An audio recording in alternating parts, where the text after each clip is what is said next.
呢本書咧，印順導師咧係93歲呢個紀念啊，有個弟子咧同佢將佢全生一生人咧，而家未完啦，但係咧佢都封咗筆㗎啦。一生人咧所寫關於修禪定嘅裏面嘅經驗同埋意見咧，就收埋呢一本書。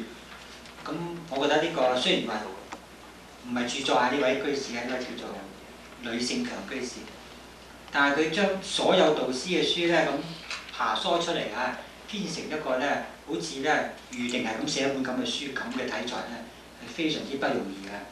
因為佢第一要了解導師所著嘅嘢，第二佢自己對呢個禪定呢個止觀咧有相當嘅認識先可以識得編嘅。第三咧逐段咁抄出嚟咧，都係一個好大嘅功夫。咁而家台灣嘅佛教青年文教基金會咧印咗，上次俾大家睇過啦，印得咧係好靚啊，精裝裏邊咧都係印得好靚嘅，非常靚。咁我諗成本咧都唔係少嘅。咁因為咁講起就話呢邊咧都需要呢本書啊。咁慧盈法師啊，即係香港慧盈法師咧，導師嘅弟子咧，就即刻咧好快脆咧就同我哋同呢位唔係同呢個會咧係攞咗幾十本過嚟，就寄咗俾我啊。啱啱我收到。咁我知道咧，在座咧有啲曾經咧已經登記咗咧，話想請一本嘅嚇。本來就託我咧睇下寫信去台灣睇下點樣咧寄過嚟轉俾大家。咁而家咧已經嚟晒咁快脆嚇。咁已經有張名單咧喺一上金堂嗰度。咁嗰啲係優先。咁有個問題就係話咧，佢係本來佢係呢個贈送㗎，佢印嚟嘅全部贈送嘅嚇。上一批佢印俾嗰啲導師有關嘅弟子啊朋友咧都係買送。咁但係我知道咧，慧盈法師咧，佢同我哋做呢件事幹咧，佢就通常咧就係喺基金會攞咗書過嚟，基金會唔淨止印呢本書，印好多書係送俾人嘅。佢攞咗一堆書，佢攞咗就送俾人咧，當然佢唔係自己用。咁佢就喺台灣有戶口咧，就撥咗錢落去呢個基金會咁。佢自己同人攞，送俾人咧，佢自己咧喺佢自己戶口咧就撥錢俾基金會。咁我覺得為咗慧盈法師，我唔想佢自己戶口咧為咗我哋撥錢咧嚇，冇乜理由啦，係咪？第二，亦都為咗咧助呢個基金會咧能夠多啲流通咧正常嘅佛教嘅書籍咧。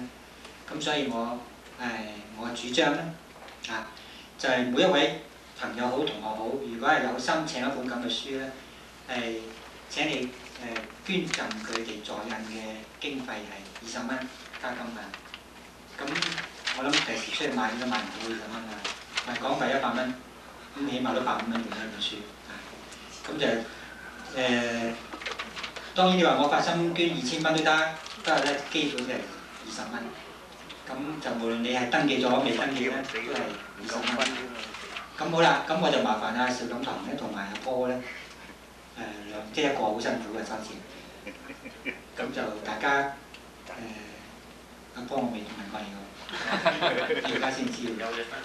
你唔慣我即時咧將你咧拖到去。咁大家如果要登記嘅咧，一間登記咧，咁我就頭先我拎咗即係架車度咧就有夠啦，應該夠啦。如果個個一本就唔夠嘅，可能。但我預想咧，唔係個個一定要需要。呢本書咧講止觀，唔係我哋啱啱學咗佛學嘅人咧可以咧去即刻做嘅，亦都唔應該啊。但係如果你請一本擠喺屋企，到時咧1-2年之後你需要嘅時候咧，你就覺得有需要參考啦。咁呢本就係一個好正當嘅、好正確嘅指引，因為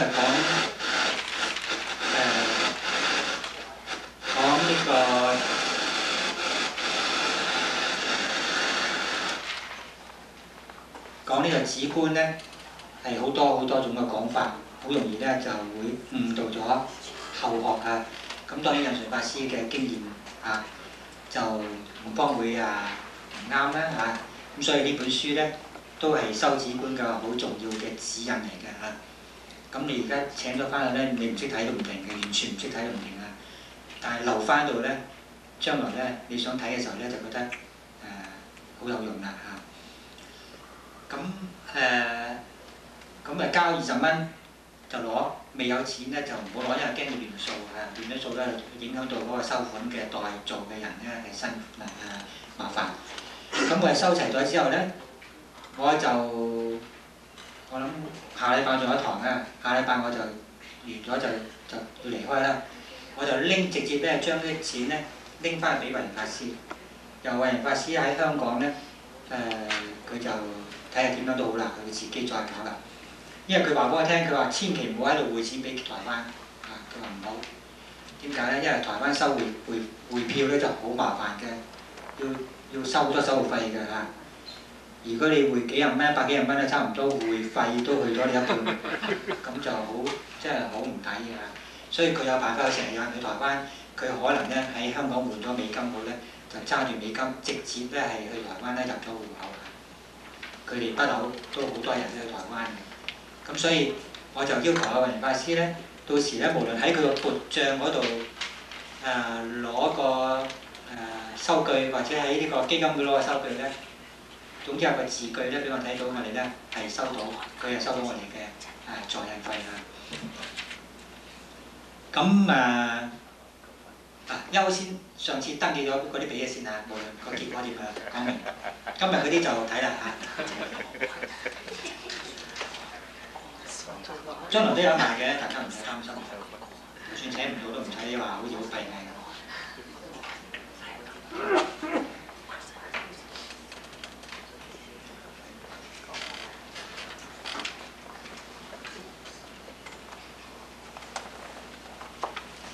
得，咁我哋咧就呢件事講咧小息嘅時候咧，我就會攞啲書入嚟㗎啦。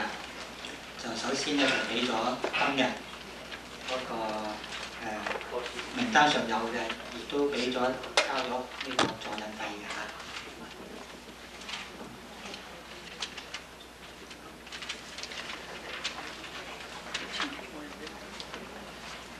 唔緊要嘅，如果今次嗰啲我哋嗰啲請唔到咧，我再話俾慧仁法師知，可能佢仲有嘅啦，咁啊再寄到夠為止啦。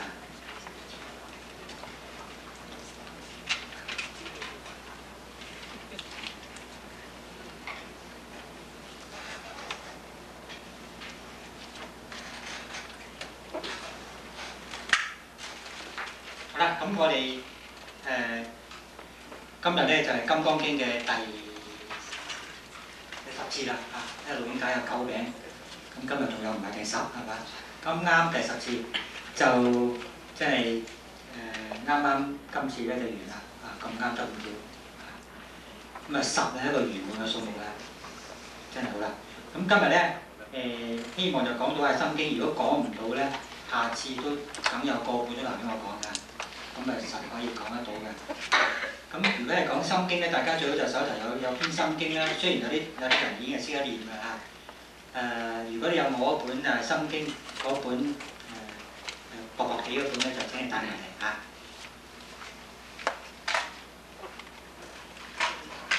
咁上次我哋講到咧出道嗰度出道菩提咧，講到莊嚴佛土咧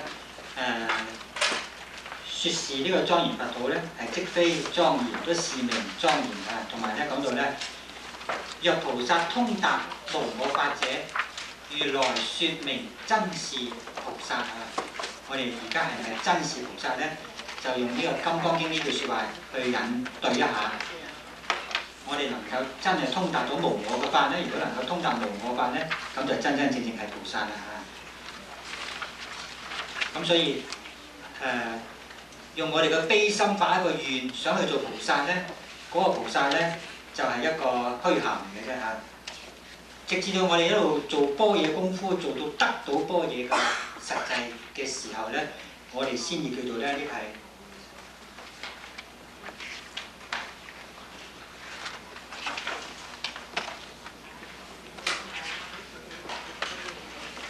然後咧就叫做實義嘅菩薩啊，真真正正咧係做菩薩啊嗰陣，而家就係虛説嘅啫。嗱咁跟住咧就係究竟菩提咯喎嚇，呢個係最後嘅修般若道嘅圓滿之前嘅一段階段啊，就係究竟嘅菩提啊。究竟菩提咧就喺嗰個經嗰度嘅分配咧係多啲嘅，係長啲嘅嚇。當我哋達到究竟菩提嘅時候，我哋有啲乜嘢嘅果可以得到咧？喺呢度開始咧，就我哋首先睇下呢一段啊，喺印傳法師嗰度咧，就係117頁，明慧法師度咧就係150頁啊，150頁啊。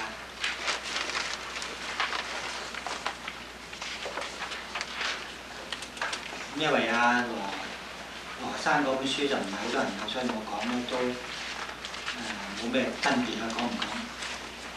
所以個頁數咧我就冇提阿羅生嗰本啊，因為在座咧最多係1位至2位有嘅，咁嗰1、2位咧梗係好熟㗎，點到都唔使我講啦。呢度咧就講呢個5眼啊嚇，呢一段咧就好歸一咧。成段咧就講5眼啊，就大家有聽過5種嘅眼啊，我哋而家咧未聽過咧，而家就可以認識一下。由凡夫去到成佛，一路嘅修行咧，可以成就咧我哋5種嘅眼睛啊。咁到到成佛嘅時候咧，就唔係話有5對眼睛，佢有5種嘅。兼備5種眼睛嘅能力咧，能夠咧係睇得咧好圓滿啊！咁我哋而家咧由人開始講，以至到咧講到菩薩嗰4種眼係乜嘢眼啊？呢段咧就係117頁嗰度，須菩提，於意云何？如來有肉眼否？如是世尊，如來都有肉眼。如來有冇肉眼呢？咁須菩提咧就答：如來係有肉眼。呢個當然啦。肉眼係咩人有啊？除咗如來，仲有咩人可以有？人就有啦。咁呢個咧，好在我哋都有翻呢對肉眼啊。最弊咧就肉眼無珠啊，咁識錯咗個惡行王啊，咁就搞啲好大單嘢出嚟啊！咁咧，人咧就要善用我哋肉眼啊。雖然肉眼咧就有限咧，都係好值得我哋矜貴嘅眼㗎嚇。咁肉眼唔使解啦，個個有嘅時候就唔使解啦。一路咧就跟住要解㗎啦。須菩提，於意云何？如來有天眼否？如是世尊，如來都有天眼。嗱，咩叫天眼咧？我係知道。當我哋修禪定修得咁上下咧，譬如話去到第4禪咧，我哋咧就有種種嘅神通咧出現啊。其中有一種就係天眼通，以人嘅身份去修到呢個天眼，呢個係唔容易㗎。咁天眼咧，如果唔係去修止觀，唔係修禪定咧，我哋就唔會有嘅。一出咗定就唔會有嘅。就算我而家人我去修行修到個天眼咧，我哋都係一個凡夫咧。一出咗呢個定咧，呢個天眼嗰個能力咧就冇咗啦。咁天眼係可以有啲咩好處咧？咁經就話咧，肉眼所睇嘅30-20里好眼好嘅人，天眼咧睇到咧係可以隔咗呢個咧地方，可以咧睇到得好遠。肉眼就睇外，天眼可以睇裏邊，自己嗰條腸咁長，佢都睇到天眼就有啲咁嘅能耐啊！唔淨止睇外，仲可以咧睇埋呢個內啊！有啲肉眼咧就色盲嘅大家知唔知色盲可以睇到咩色啊？灰色，白啲嗰啲灰色。狗就係色盲狗就你着件靚衫冇用嘅，隻狗咧睇唔到你嘅，佢只係睇到黑深淺睇唔到呢啲不同嘅顏色。咁天眼咧就可以睇到咧乜嘢顏色，你1000人1種咧調得好微細咧，天眼都睇得好清楚嘅咁啊，仲有咧天眼仲有度巴閉咧，就可以睇到眾生嘅生死啊，點樣生點樣死咧，佢都睇到。呢個經講嘅嚇，咁我得個聽字啦。咁啊，乜嘢人有天眼咧？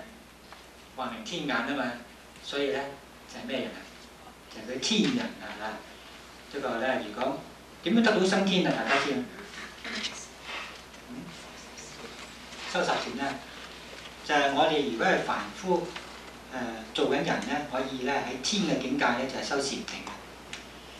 如果我哋喺禪定裏邊咧做到功夫做得好咧，我哋就可以咧，如果執着咗禪定嘅，唔再繼續進步咧，我哋就可以藉着我哋所修嘅禪定咧去生嗰個禪定嘅天啊。譬如我哋修到呢個色界嘅禪定，咁我哋咧可以生呢個色界嘅天。咁啊無色界禪定可以修到無色界嘅天。咁呢個咧收到呢個天嘅時候咧，我哋就自然咧有天眼。所以有陣時睇下啲小説話，佢天咧可以望到凡間，呢個咧都有啲把握嘅嚇，都唔係話車大炮咁車得嚟咧都幾重嘅嚇，真係可以睇到咧好遠嘅地方嘅。咁啊最有名就佛嘅弟子有一個咧收天眼嘅係咩？我講好多次啦，點解？佢精進過度啊！唔瞓唔眠啊，不眠不睡係咩啊？摩拿，摩拿就冇錯啦。咁佢好在佢收肉眼就收到咧壞晒，但係咧好在得翻個天眼咁都你中意邊樣啊？梗係天眼啦，係咪？最怕你冇咗肉眼係收唔到天眼，所以唔好亂嚟嚇，即係唔好佛陀係唔贊成我哋咧修行咧修到掹到嗰條弦咧咁緊啊！所以佛陀特別咧講個譬如啊彈琴係嘛？呢個好有名嘅，鬆就彈唔到聲，緊咧就可以唔斷嘅。我哋而家明知道修佛學、修佛法係好重要咧，我哋都唔好太心急。你話唔係喎，我好大年紀都唔心急，唔使心急，因為我哋咧嗰個慧命係無窮嘅。我哋成日覺得死咪死咯，聽日又試再嚟嘅，又試再修過。你個種子喺度，你唔會斷㗎，唔會冇㗎，係咪？所以都唔使完全唔使擔心幾大年紀咩情況，我健康好唔好，完全唔使擔心。健康好唔係表示你真係一定好。忽然間佢健康好唔好話我就，忽然間出到去門口就冇咗得㗎嚇，一個人咁。譬如萬聖節咁啊，忽然間俾人一把火燒間屋咁就冇咗得，隨時冇㗎。健康好你都唔好生塵，唔好似。有陣時話健康唔好嘅人咧，仲長壽過我哋都唔定嘅，因為我哋嗰個未來嘅嗰個事件咧，你唔知係點樣嘅。但係我哋有個無論乜嘢情況咧，有個信心嘅。我立咗呢個願咧，呢個願咧唔離開我嗰個心識咧，我就點樣都好咧，我會繼續呢個咁嘅工作去進行。咁呢個咧就最健康啦，呢個就冇有比呢個咧更加健康嘅想法。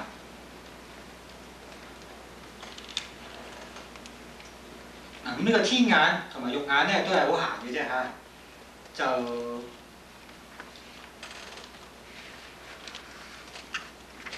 第三個眼咧，呢個咧就如來有慧眼否啊？如是世尊，如來都有慧眼。慧眼就唔同講法啦。慧眼咧就已經咧係落咗第二個層次啦。原來人嘅眼、肉眼、天嘅眼咧，都係用翻呢個咧普通嘅眼根嚟去做，但係由而家開始呢個慧眼同埋後邊嘅法眼，最後嘅佛眼咧，就唔係呢個眼根嘅事幹啦就係我哋嗰個意識嗰個意根嗰度咧係轉變咗咁所以呢個境界咧就高咗㗎啦，呢個層次由呢個開始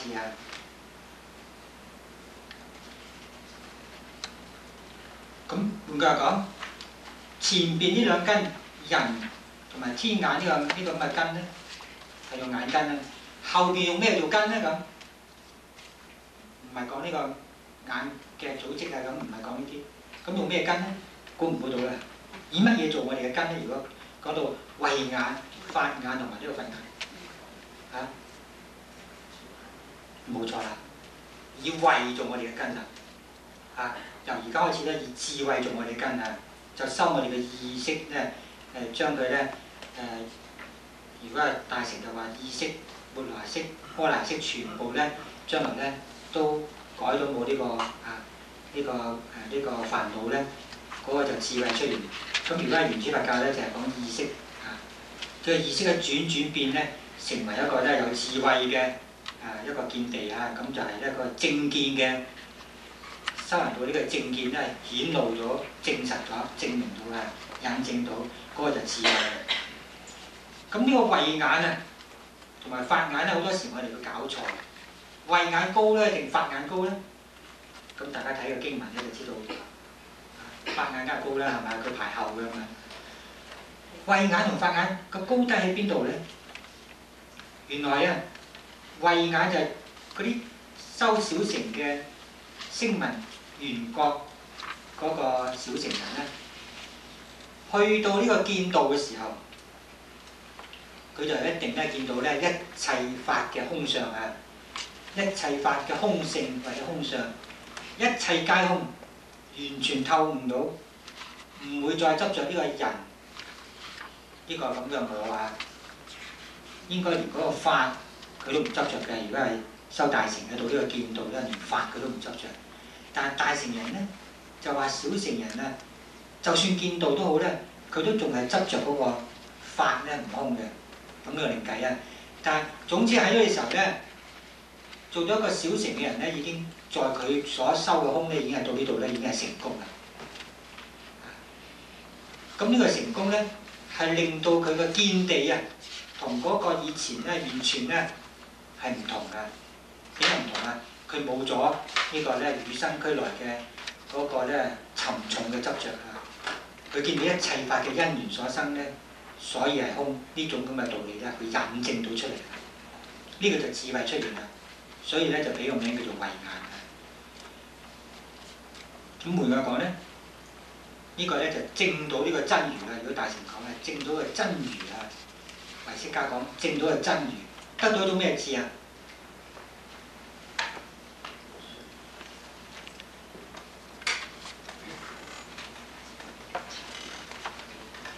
無分別嘅智啊！呢個以前有講過啦。我咪有一次講咩叫有分別，呢個無分別。大家聽我個記唔記得？我哋落咗呢個世俗嘅層次咧，做事佢就一定要有分別。但係在我哋嘅內心啊處事之前啊，未將我哋嗰個意見啊，我哋嗰個做事嘅方法咧表露之前咧，我哋嘅內心個開始個源頭咧係無分別嘅。咁就話咧，以無分別嘅智咧去做有分別嘅事，咁就唔會撞板，唔會做錯事。我哋而家學佛學得咁辛苦咧，係希望能夠做到咧達到無分別智嘅境界。呢個境界幾時得到圓滿咧？幾時去到咧初步？唔係完全圓滿啦，初步叫做圓滿咧，離開凡夫嘅嗰個境咧，就係到見道嘅時候，就係得到慧眼嘅時候。咁當然啦，成為佛嘅時候先至再叫做完全圓滿啦。即係話成功啦，就係咧到見道咧就無分別智出現啦。呢個叫咩字啊？即係話又叫做咩字啊？係喺般若嘅立場咧，就叫一切。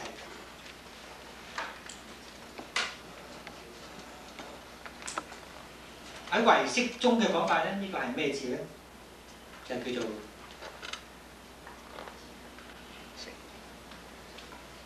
有冇聽過？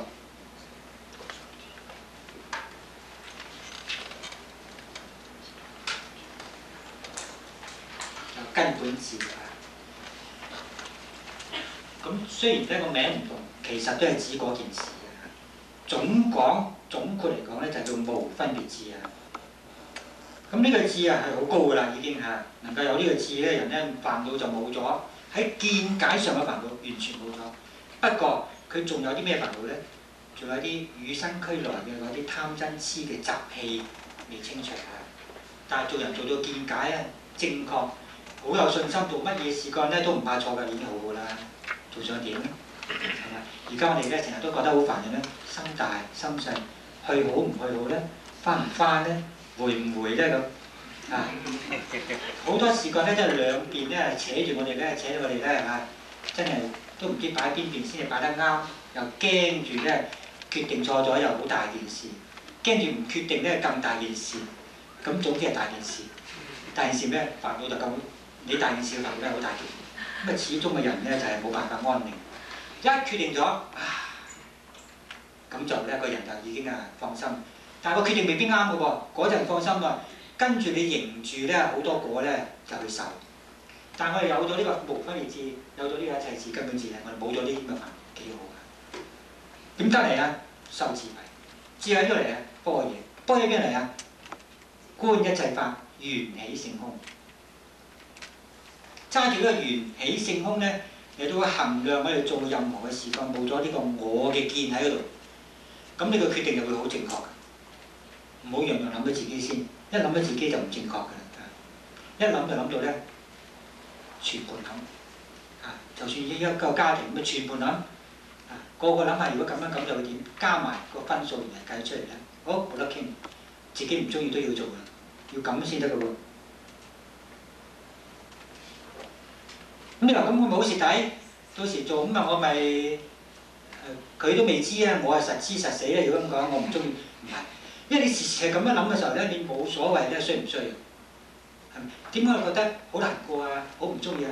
我好唔中意加拿大啊！我好唔中意邊度？點解咧？全部都係我自己執得緊要，咩要一定要點？我一定要咧，要雀仔街，欣賞下啲雀仔嗰啲。加拿大冇雀仔街，好唔中意，因為自己嘅問題，根本冇所謂中唔中意。你去到嘅地方，你又睇幾多好嘢，攞啲好嘅因緣出嚟，咁又中意嘅啫。所以你嘅決定可以咧，擠埋一邊，睇下其他人嘅決定，你去做一個決定。你去邊度你都咁安樂。嗱，呢個就係咩咧？無分別智嘅問題。由無分別智咧，你就喺個分別上高咧就好正確。一定要兩面一齊講喎，唔好淨係講無分別喎。無分別智做我哋嘅內心嘅願，出到去咧發出嚟嘅時候咧，就用一個分別，好正確嘅分別。呢個就咩咧？呢個就慧眼啦嚇，慧眼啊就好了不起啦嚇，係無分別嘅慧啊。但係更了不起嘅咧就係咩咧？就係如來咧個法眼啊，如來都有法眼。法眼係點啊？當我哋入咗無分別智之後，得到呢個空嘅嗰個徹底嘅明白，同埋咧係掌握，跟住我哋要做事嚇，去做咩事咧？做種種嘅事，做呢個菩薩度生嘅事幹啊！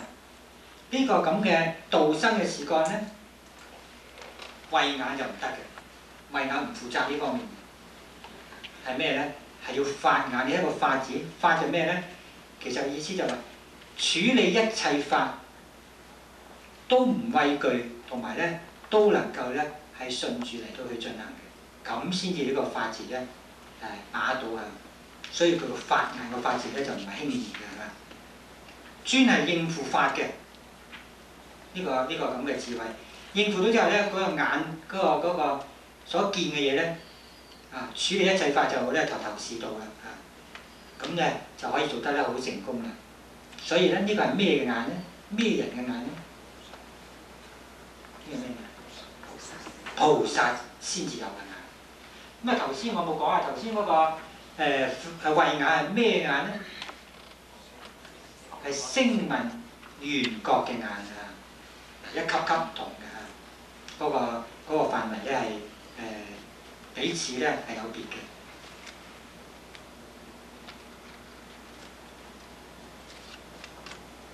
所以古人咧慧遠咧曾經講嘅説話咧，佢話法眼係即係咩咧？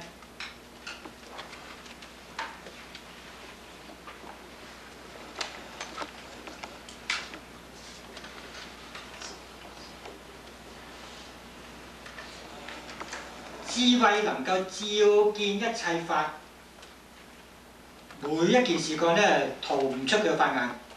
所以世間人咧用法眼都用得幾好嘅，即係講中國嗰啲文字咧即係抬舉人哋你老兄個法眼都幾好喎即係俾你睇中晒喎。咁佢老兄邊有法眼咧？最多咪巴閉極咪最多咪天眼係咪？法眼係菩薩嘅成就咗嘅眼啊，唔係咁輕易有嘅。咁但係我哋而家咧睇畫啊、睇書法啊、睇啲藝術品啦，啊啲法眼真係認真高啊！咁啊將個法眼就降低咗嘅。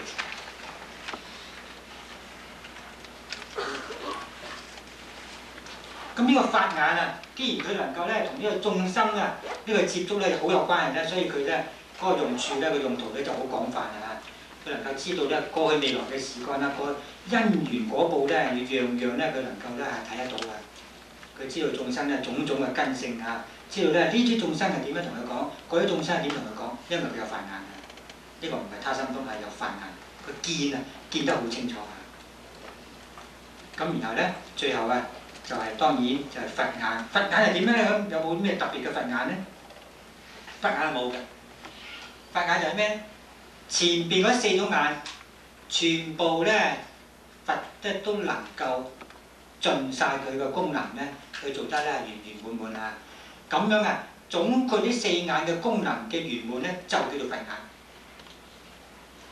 所以佛唔係有5對眼，佛咧只係有喺呢個化身佛嚟講咧，有眼根，但係無論佢咩佛都好咧，喺裏邊咧有佢個慧根啊，個智慧咧能夠咧睇人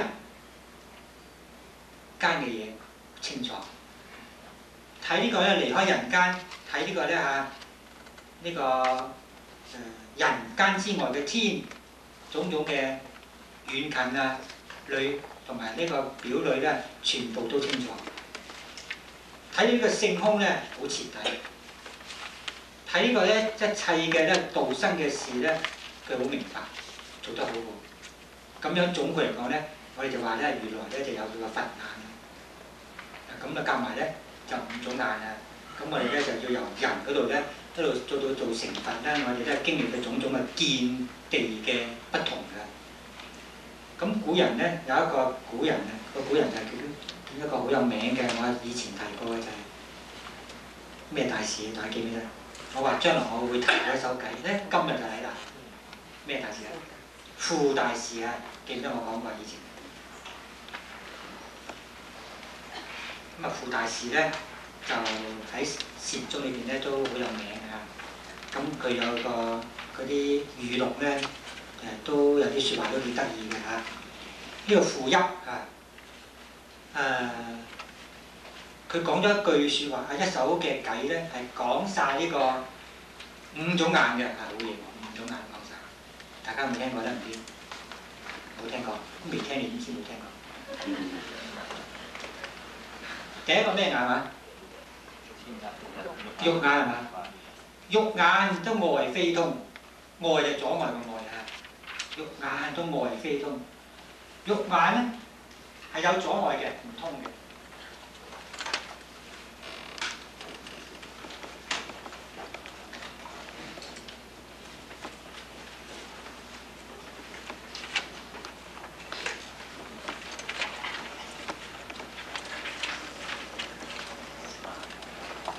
咁啊，肉眼就講啦，第一先講肉眼，第二講咩咧？天眼啊嚇，天眼點咧？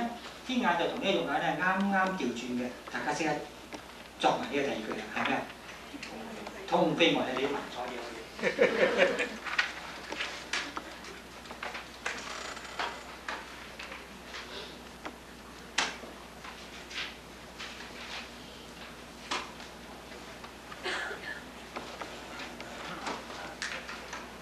但呢兩句咁讀咧就唔係好順喎。肉眼你聽嗱，肉眼都外應該係肉眼先啊嘛。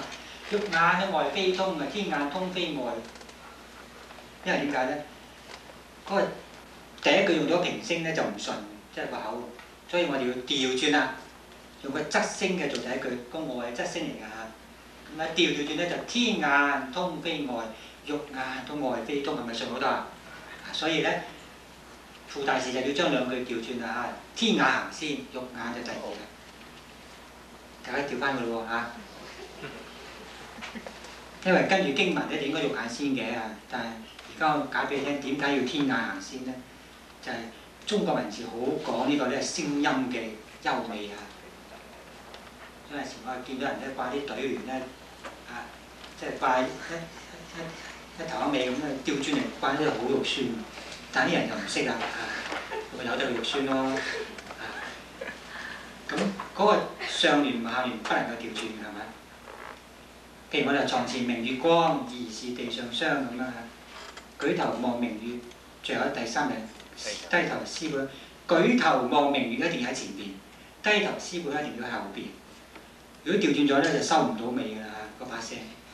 你話都收唔到啊，都係照收嘅啫。呢個你讀慣你知道咧，好難收㗎嚇。低頭思故鄉，舉頭望明月，點收啫？都未完嘅嗰把聲係咪？所以咧就一定要去講究呢樣嘢。所以我哋寫完一篇文章咧，讀一讀嗰啲結尾嗰個字咧，唔係好順喎，梗係平仄嘅問題，你快啲改咗佢。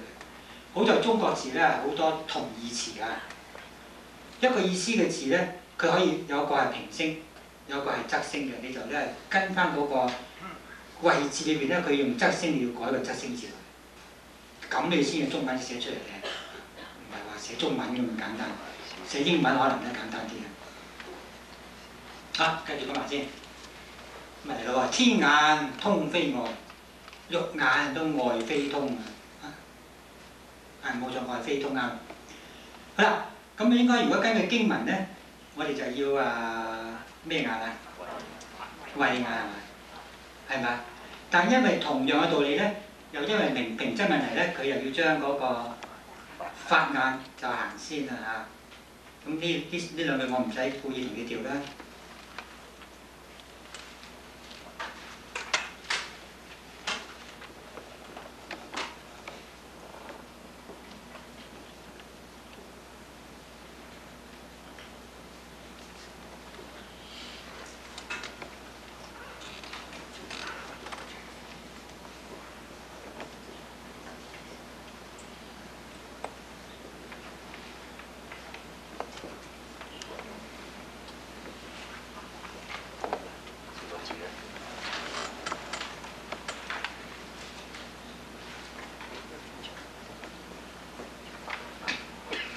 咁因為咧呢句説話咧就有兩個版本嘅喎嚇，咁啊睇大家咧揀咧用邊個版本咧好啲啊？嗰個法眼咧就為觀乜咧嗱？考下你咧，睇下你填唔填到出嚟啊？填一個字啫喎，唔係好辛苦嘅事啊。慧眼就直圓空，咪幾好啦？你睇下，天眼通非外側聲，肉眼都外非通平聲啊。法眼都為觀乜？呢個係側聲嘅，側聲字講埋俾你聽。慧眼都直圓空，咁就好聽啊！側平咁好似咧個拍子咧打得好齊整嘅。咩啊？你識練嗰啲就唔算啦，你未學過，你而家你能夠填呢個字落咧，你個佛學都合格，起碼你個文學相當唔錯。係咩字咧？啊？照，為觀照。你睇一定有名詞噶嘛，直圓空呢個空係名詞噶嘛，所以為觀咩呢個梗係一個名詞㗎嗱，我哋限緊嘅一個名詞，因為側聲字啊，仲有啊，同個空字咧可能係意義都叫啱啱相對嚇聖為觀聖，為觀神，空同神嚇，側聲字都好聰明嚇。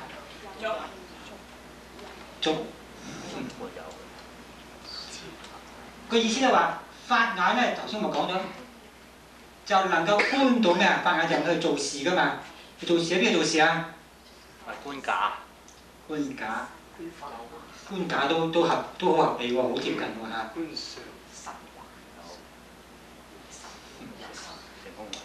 有啲好接近，有啲都可以 pass 㗎啦。但係咧原文咧就唔係啊，所以始終未有得到一個咧真正原文係咩啊？假帝即係咩帝啊？足。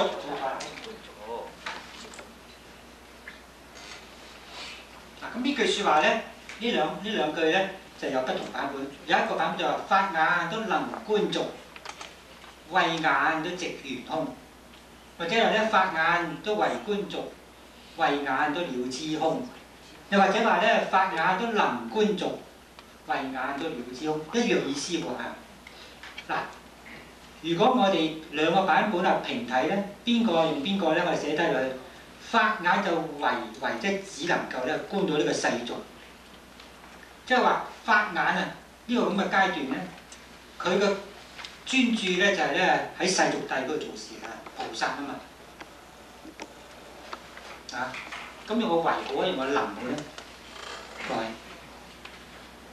能好啲啊能好啲啦，我都係咁啊。個能點解能咧就唔係為嘅，為就好似淨係咧限咗佢範圍咧，只可以觀俗。其實佢唔止可以觀俗嘅，佢都能夠了空噶嘛，係嘛？不過佢個偏重於咧去行呢個咧世事，做呢個咧係呢個六道啫嘛。所以你話佢為咧就好似將個法眼咧講少咗呢個功能係咪？所以我能觀俗，我哋咧決定啊，根據大家意見咧講係能觀俗。法眼就能觀俗啦，慧眼咧。你話了知空嘅直圓空好啦，直圓空係咪啊？係咁啱我心水。直圓空點啊？慧眼咧直接啊，可以對呢個空啊能夠咧把握到佢圓咧，有種嘅把握嘅意思啊。了知空咧就好似個能力咧就好似即係冇咁實